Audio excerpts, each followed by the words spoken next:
যেই ব্যক্তি রাতের বেলা এই দোয়াটি 3 বার পরে ঘুমিয়ে যাবে, আল্লাহর নবী বিশ্বনবী সাল্লাল্লাহু আলাইহি ওয়াসাল্লাম বলেন, সকাল বেলা যখন আল্লাহ তাআলার বান্দা ফজরের নামাজের মাঝে যখন উঠবে, আল্লাহ নবী বলেন রাতের বেলা এশারের নামাজ পড়ার পরে, খাবার খাওয়ার পরে আল্লাহর বান্দা যদি এই দোয়াটা 3 বার পড়তে পারে, তাহলে আল্লাহ পাক রব্বুল আলামিন সকাল বেলা ঘুম থেকে ওঠার আগে আমার আল্লাহ তাকে নিষ্পাপ মাসুম বাচ্চার মতো আমার আল্লাহ পবিত্র বানায়া দেই।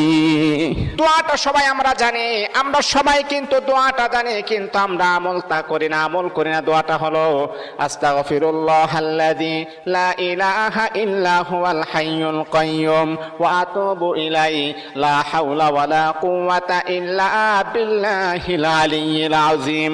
3 বার যদি আপনি পড়তে পারি, ইনশাআল্লাহ আল্লাহ পাক রব্বুল আলামিন আমার আপনার জীবনের সমস্ত গুনাহগুলোকে আমার আল্লাহ ক্ষমা করে দিবেন।